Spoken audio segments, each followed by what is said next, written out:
Hey, welcome everyone into the studios today. This is Catina and Jeffrey Puckett.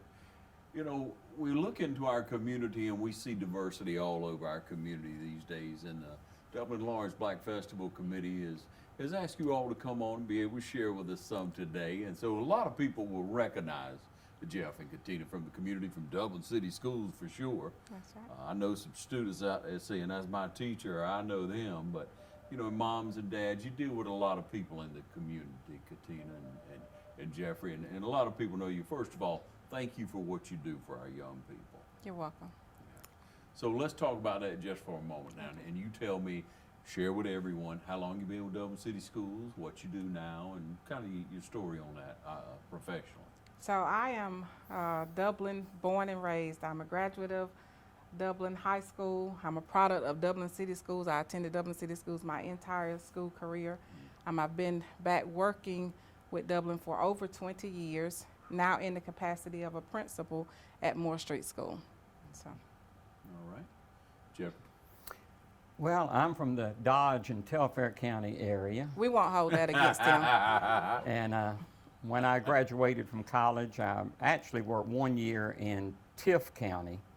And after that, I came over to Johnson County, and I spent 7 years in the Johnson County school system during the 1980s. Right at the end of the 80s, about the 88, 89 school year, I came to Dublin City Schools. I taught 1 year at Dublin Junior High School. I spent 22 years at Dublin High School. And since then, I've been at Moore Street School. Yes, Catina is my boss. Well. And if I make it to the end of this school year, I have 41 years in. Awesome. But I'm only doing part-time now. I actually retired in 2014, so I'm working half days. But that brings me full circle. Yeah. He likes to use the term boss. I prefer lead learner. Lead learner. Yes. That's you, a leader for sure. Now, Catina, what's it like working with Jeff? How long have y'all been at the same school?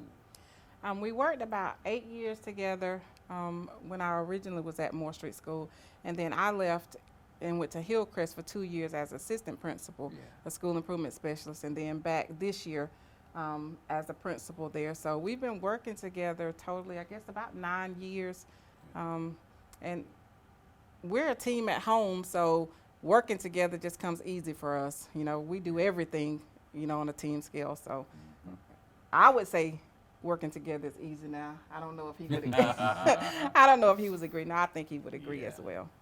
Yeah. I would definitely agree.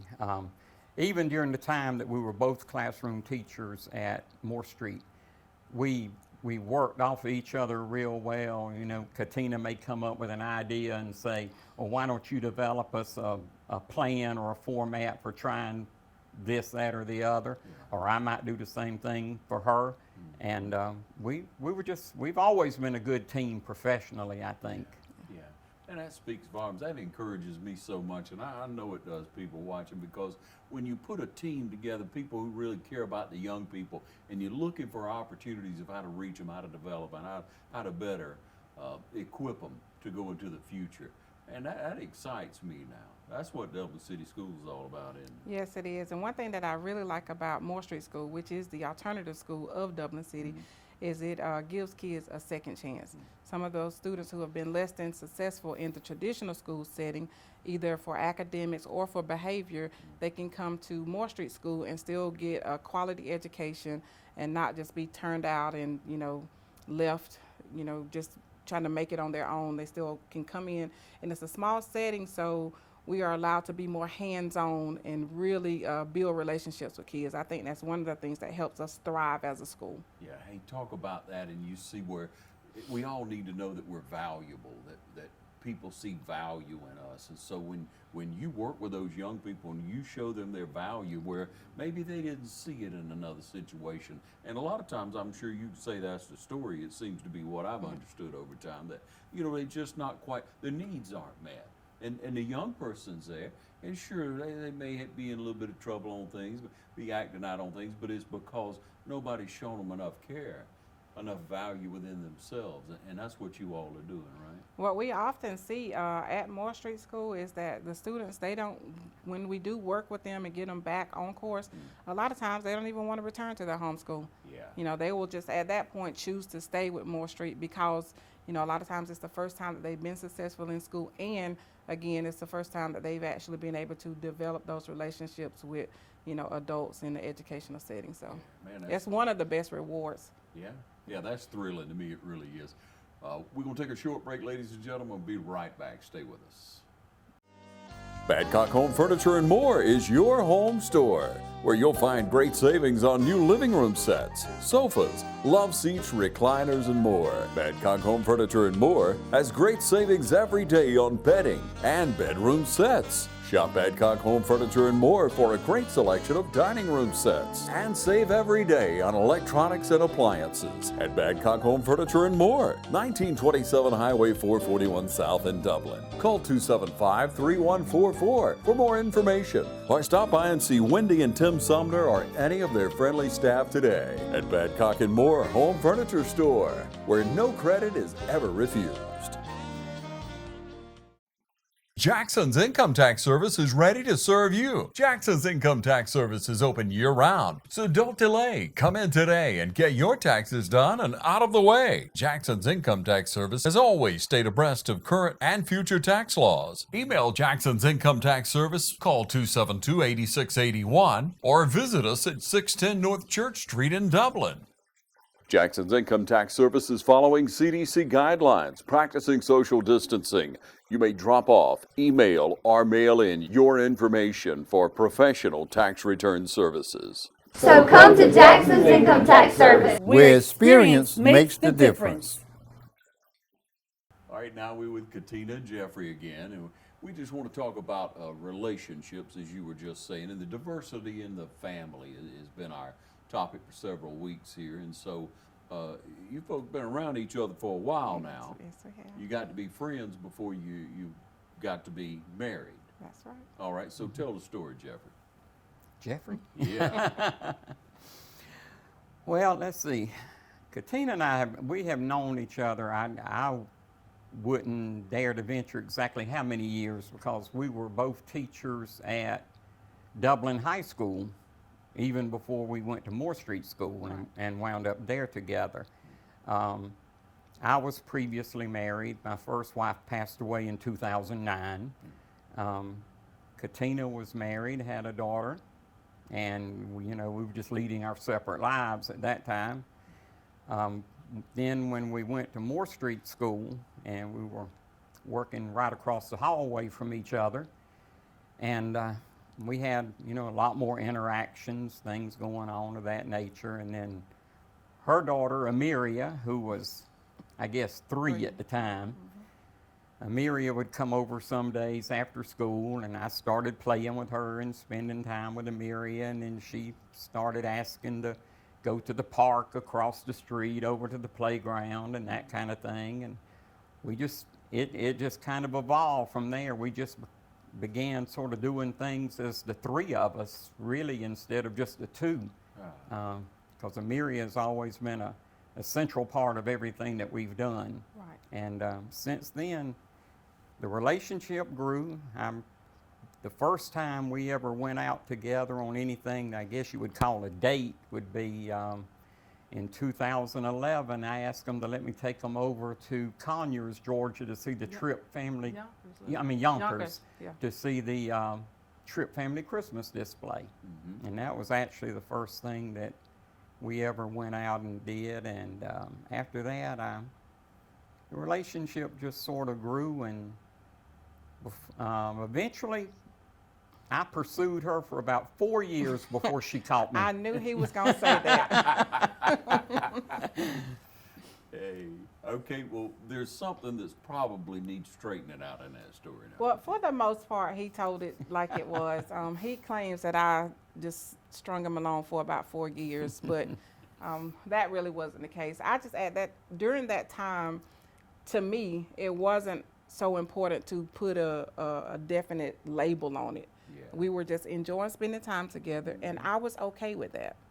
You know, I said whenever the time was right, it'll be what it's going to be. Yeah. And so I wasn't feeling pressured to label it that we were dating or anything. We were just getting to know each other, and we really enjoyed spending time together, and I was good with that. So.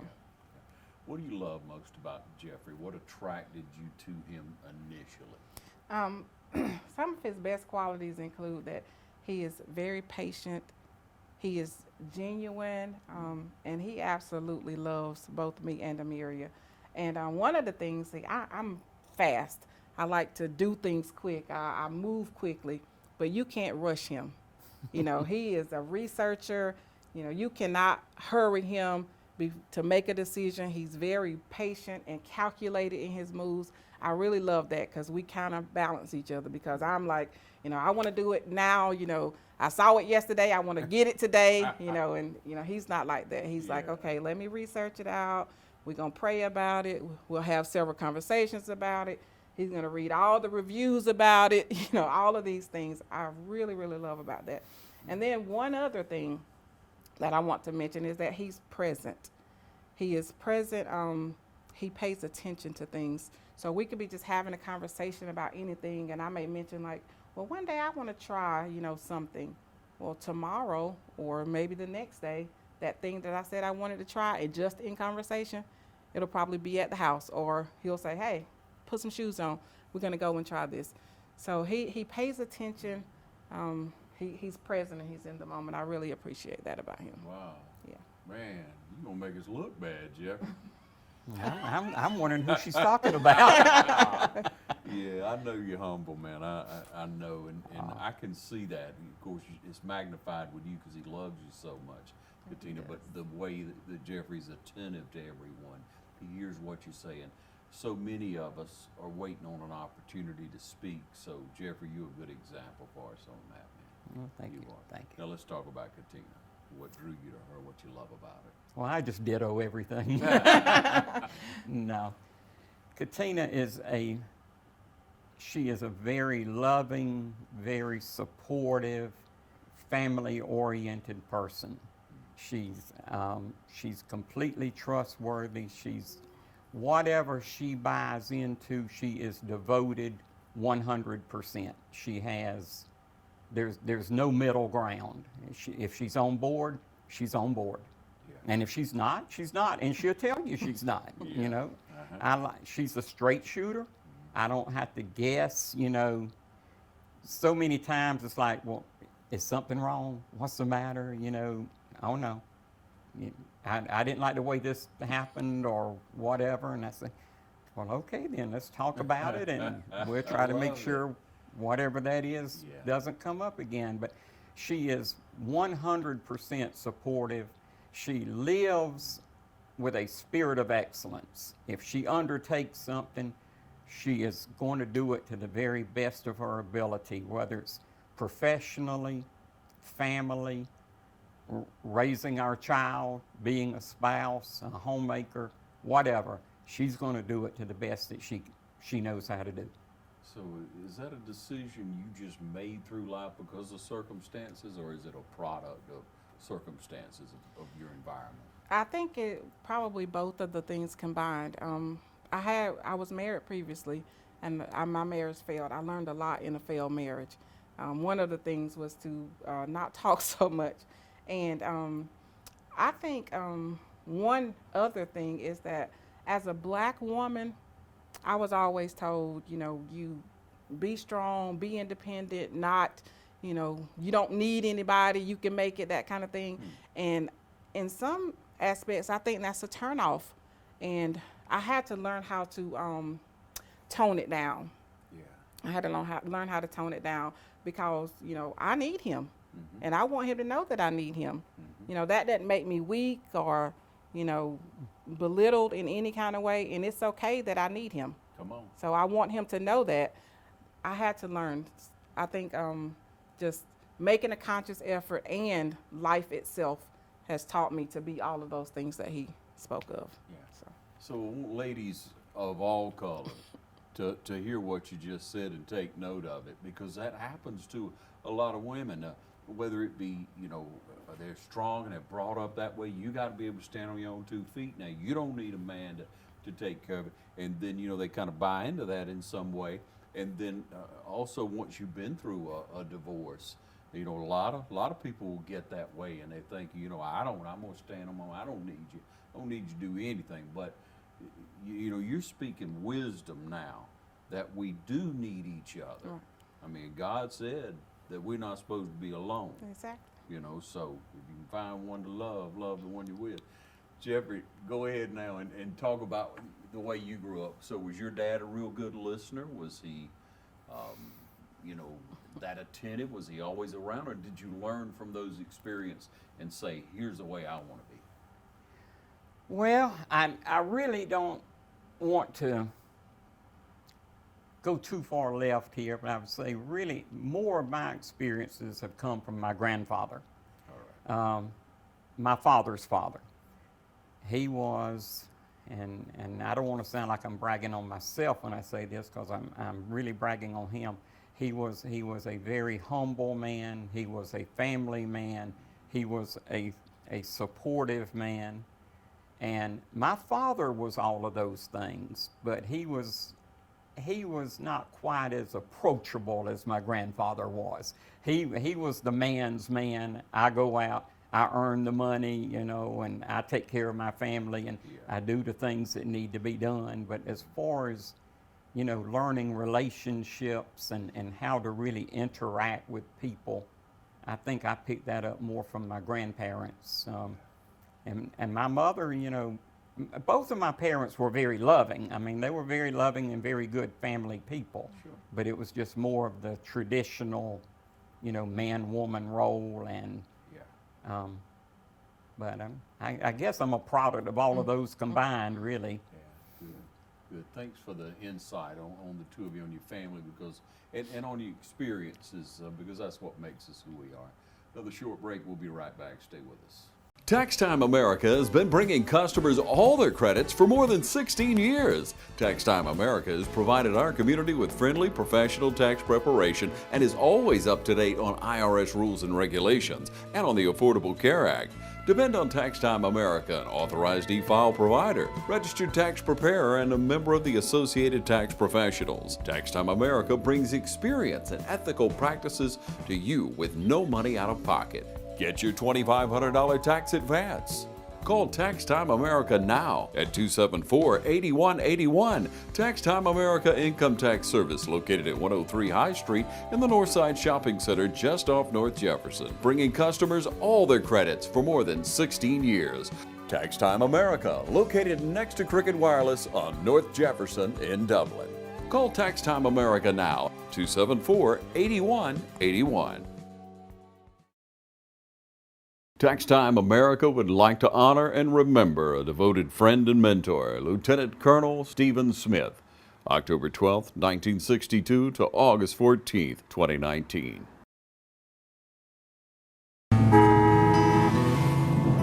The way the world is today, Go, go, go, go. things just seem so out of control. That's why the things we can control are so important. That's why we're members of our electric co-op. The whole reason the co-op exists is to bring us the electricity we need. So they look out for us. They invest in the best technology you can get, just to keep the power on. Not because they have to. They actually do it because it's the right thing to do. Back with Catina and Jeffrey, and we talked about, you know, not the traditional, maybe they were the traditional family. Do y'all feel like y'all a traditional family? Do you want to take that? Well, very much so. I think we are. I mean, we're a blended family. You know, it's a mother, a daughter, and a stepfather. Mm-hmm. But in our family roles and what we do, I think we're really traditional. We're a two breadwinner family. Amiria, our daughter, is very active in dance, at fancy dancer. So I spend a lot of, since I work part-time, I spend a lot of my time as the chauffeur, getting her there, picking her up, and then on certain weekends we have to go out of town to competitions and things, and it's just family life. And you love it. Yes, we Absolutely. do.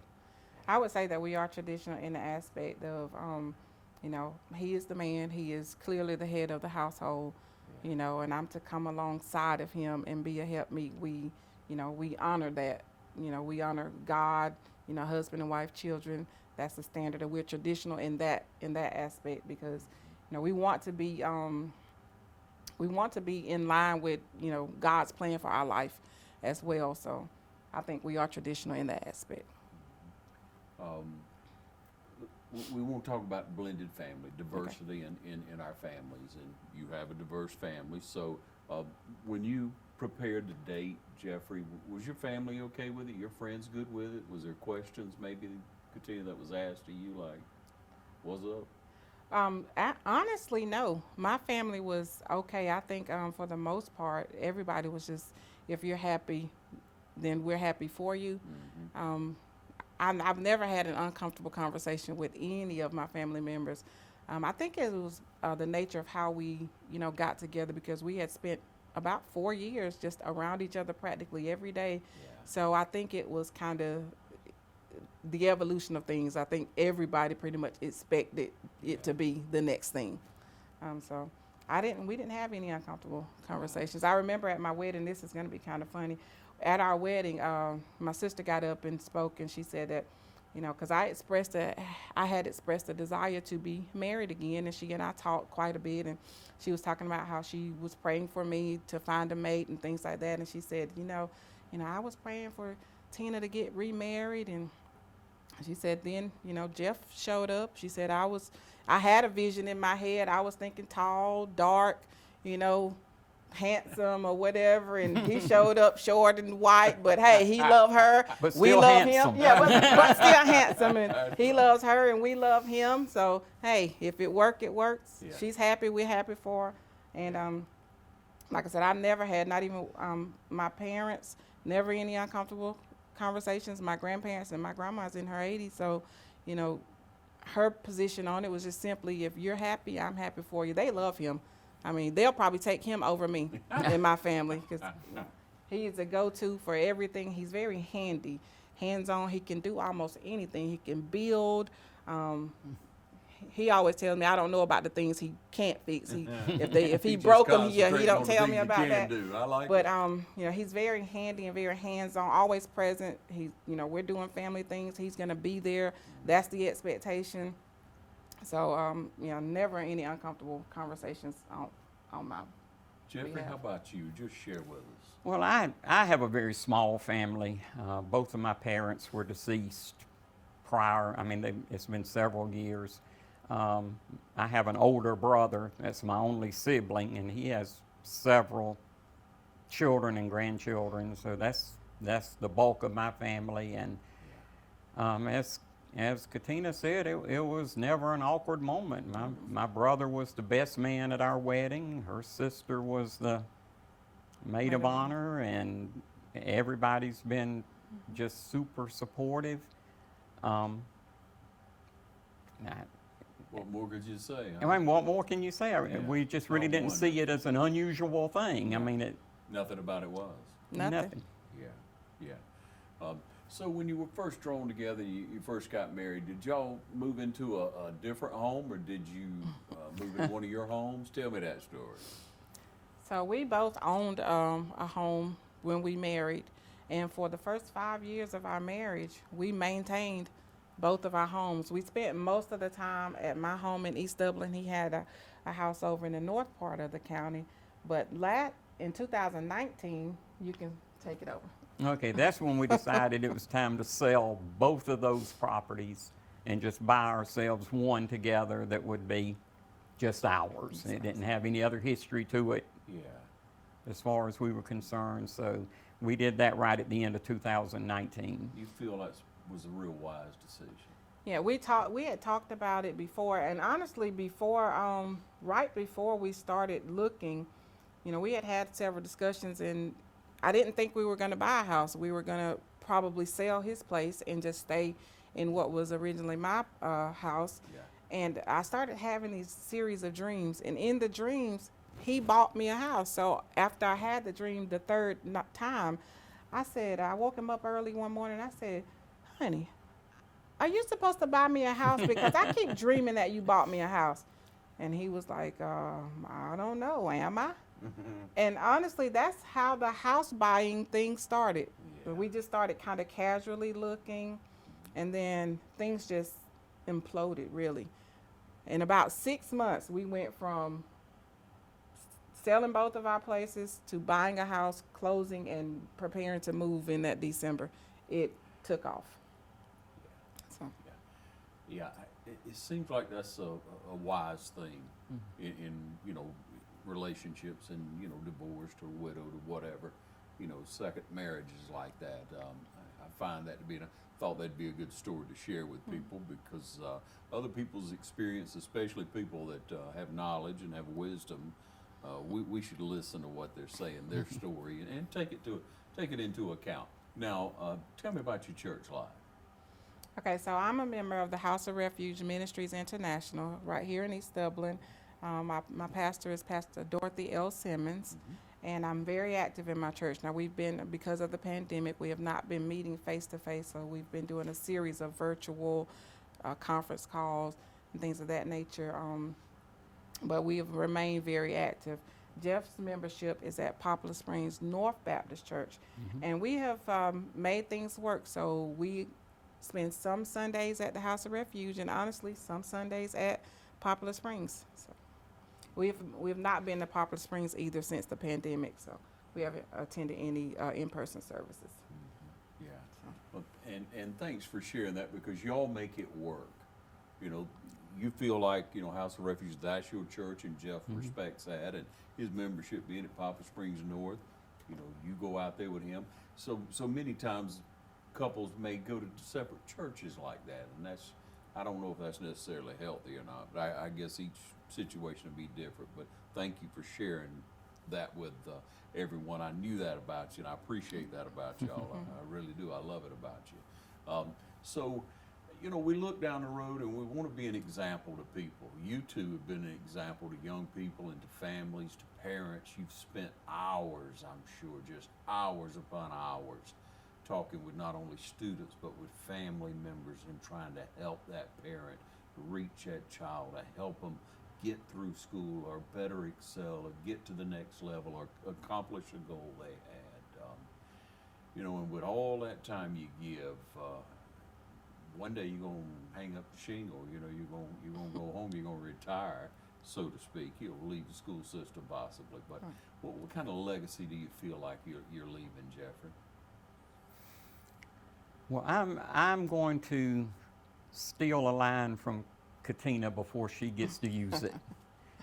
But I think one of the things that we've had in common during our professional career is we believe relationship building is the most important thing that you can do between a teacher and a student. The academics, the teaching, all of that will fall into place if you build the relationship first, because everybody's heard this quote, but we live by it. Nobody cares how much you know until they know how much you care. And if you can get those kids to understand that you're on their side, you're trying to support them, you're trying to work with them, you want the best for them, then they want to perform for us. They don't. You can actually get to the point they don't want to disappoint us. You know. Yeah. And that matters. The legacy that I want to leave is that I want all the children that we serve to feel like somebody cared, you know, or in particular, she cared. She cared enough about me to, you know, stay over that particular day or discipline me when I got out of line, or, you know, go the extra mile, you know, make me go to evening school when I needed it, or Saturday school, or, you know, enough to call my mama or to check on me when I didn't come to school. And You know, all of those things that we do just without even thinking about it, the extra things we do, really without even thinking about it. I just want, you know, the students and the families that we serve to know that we honestly do care about them. Hey, we're taking a little short break and be right back. Stay with us. Hey, I'm Glenn Register with Hometown Supply, and with the new year comes a new commitment for all of us here at Hometown Supply. We are committed to providing you with quality products and service on our full line of new and used appliances. We also offer service on most any brand of appliance on the market today. So if you need repairs on appliance, just give us a call here at Hometown Supply. And remember, if you can't do business here, you just can't do business. There are many ways to rejuvenate at Tafara's in Dublin. In addition to our boutique and eyelash and eyebrow services, we offer nourishing and exfoliating facial cleanses for clear, hydrated, younger-looking skin. Colon hydrotherapy. This is a large form of an enema method of removing waste and toxins from the body to boost energy and has been known to enhance your immune system while shedding pounds. Red light therapy. Tafara offers this simple, safe alternative to liposuction. The LipoMelt treatment is 100% non-invasive and doesn't cause side effects or bruising. Clients have been known to see inches melt away, often in just one session. Also, ladies, be sure to come in and ask about our yoni treatments. Tafara has many options available to help you look and feel amazing. Tafara is located in the Dublin Mall.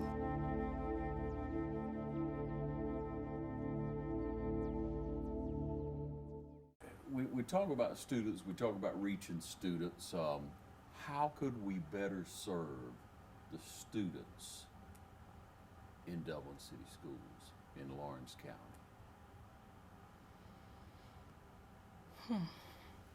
I think both Dublin City and Lawrence County do a fantastic job serving the kids. When you consider all of the different challenges that we have to encounter on a day-to-day basis, first of all, I think we do a fantastic job, both, again, the city and the county. How we can better serve them, I think, is to understand a lot of the, in particular, the students we serve at Dublin City, they come with a lot of baggage, so to speak. Some of them, they come from situations and scenarios. We have to understand that educating the kid is not just reading and math. You have to educate the whole kid. You got to be concerned about social, emotional health. You know, sometimes you have to be concerned about food insecurities. You know, they don't teach you those things when you go through a college course.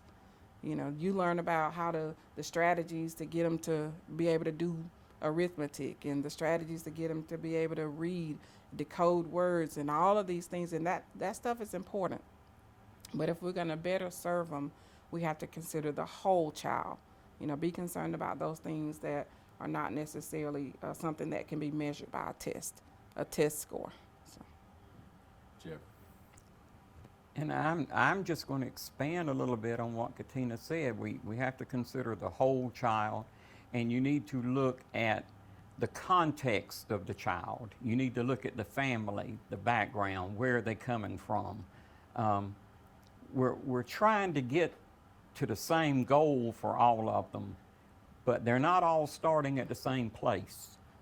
And we need to understand where these children are coming from, because there are needs that need to be met, you know, and the school systems, I think, are doing a fabulous job, you know, with the school nutrition programs and all of these things that we have now. But, you know, in the past you could say, you can't teach a child that's hungry or one that's cold, or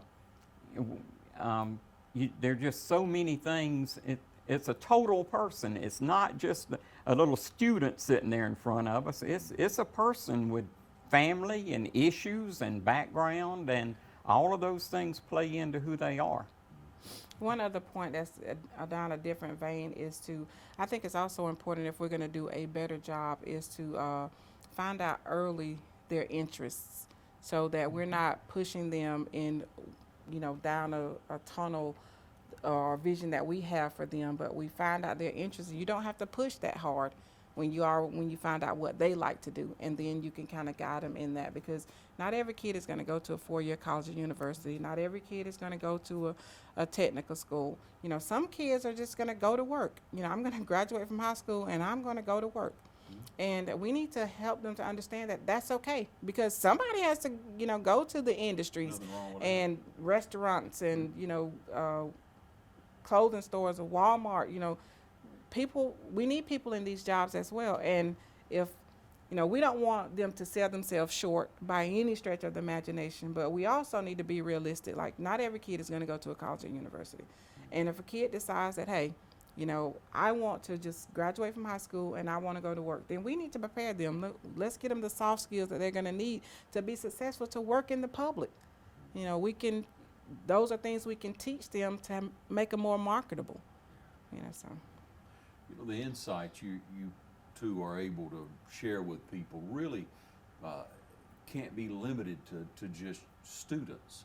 If we apply that same to people around us, if we'll take the time to get to know them, their interest, what their thoughts are, if we'll take the time to apply ourselves to them and then find out their interests and help them grow. Right. Get to know them, because again, as you said, they don't care how much you know till they know how much you care. And Ron, building off of that goes back, I know we were here about diversity in general, and that brings me to one thing that I believe, that when you deal person on person, the racial differences and the cultural differences, they're not nearly as great as they're painted to be. And I fully believe, and I'm not talking about TV 35 now, but I'm talking about mainstream media, CNN, Fox, CBS. Right. Conflict and drama sells. And I fully believe that a lot of the things that are painted on the evening news as being so divisive in this country, when you sit down and you talk to a person one-on-one, and don't come in with preconceived ideas, just get to know that person. And we're really not that different. Catina and I, yes, we have differences.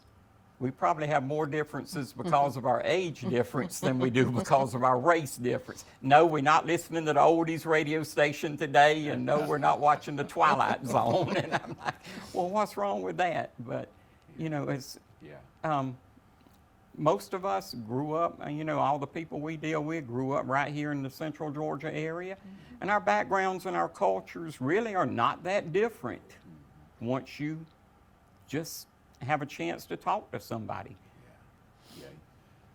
You know, when, like you say, when you meet people and you talk to them one-on-one, or you get to know them in whatever scenario, all the differences just seem to fall away. That you may say, well, wait a minute. And everything just falls away, and you find that you have a friend. And that makes life worthwhile. And even if you do discover a difference, you might say, well, I never thought about that. I can see your side. I understand that. And, you know, it's just, give people a chance. Just one of the things that I like is that just to see people as people. If we all saw each other the way, you know, God intended us to see each other, we just see each other as people, then our differences won't be so amplified, so not so magnified. You know, we really, you know, realize that, like he said, we are more alike than we are different. Some things, now there are some things that are just totally different. You have to give them at least one black hair story. Oh no, I can't. I can't even go there. He's not gonna do it. You should give them at least one. Which one? I want to talk. I would have to talk about that one when I went to pick Amelia up from school that day, and I found out what that damp weather can do to it. Go ahead and tell your story. Amelia was, what was she, maybe 5 or 6 years old? And she was going to be on the homecoming court. She was going to be the little escort on the homecoming court at the football game that night. So Catina had got her, oh, she was so pretty. Her hair was pressed. Yeah. Had her hair pressed down. It just makes it straight and it just flows down, and it is so beautiful. And Amelia had gone to school that day, and it was kind of a rainy, misty, drizzly day, and somehow the teachers thought at recess time, well, it's not raining right now. We'll just take the kids out and let them play for a while. I went to pick Amelia up from school, and that neat pressed hair had blown up, and she had the biggest afro I had ever seen. And she came to me, she's just like, and she said, it was wet outside. And he called me and he said, honey, I think we have a problem. And that was one of his first experience with understanding how the weather could really affect women of color, our hair. Yeah. And it's one thing that we laugh about, we talk about a lot. He wants to understand like about the braids and different things. And I'll send him right over to the beauty or the Sally's and say, hey, go in there and ask for this. And he'll say, okay, now is this considered a track or is this considered, is this loose weave? I mean, he knows all about it now. It now. And he's been completely indoctrinated. I'm working on it. But, I love it. you know, we have humorous stories, you Of know. course. People pretty much around Dublin and Lawrence County, they're used to seeing us. I mean, we've been together 10 years, been married 5, but, you know, it's still funny if we're out of town somewhere and we go to a restaurant or something and the servers come over at the end of the meal and they're so polite and they say, will this be 1 check or 2? And we went to a restaurant one night as a family. Her sister and nieces were with us, and the hostess said, if you'll just come this way, and they all start moving with her, and I get up to go too, and she says, I'll be right back in just a moment. I said, no, I'm with them. You know, Well, we're not looking for, you know, opportunities to be offended. I mean, No, you know, no. we just think, you know, it's okay. You know, people, the ones who are not accustomed to seeing us together, you know, they'll soon realize, you know, we're together because we're very affectionate. We're in public, we're holding hands and things of that nature. So, you know, we're not looking for opportunities just to be offended if, you know, people don't No. realize we're together or, you know, we're getting a second look or something like that. And we just kind of go with the flow. And sometimes we just say, oh, they're trying to figure out now if we're just 2 people that happen to be here together, or are we a couple? So then we just reach over and take each other's hand and say, solve it for them. That's great. It's so good to see y'all smile and laugh and the joy that you not only share here through the television station, but what you share in the community and what you've done for years, and the example that you are in going forward, because there's couples out there, there's young people out there, there's people, there's middle-aged, there's older people out there who will find that person and they hesitate for a moment and might let an opportunity to really know what love is pass them by. That's true. That's very Well, true.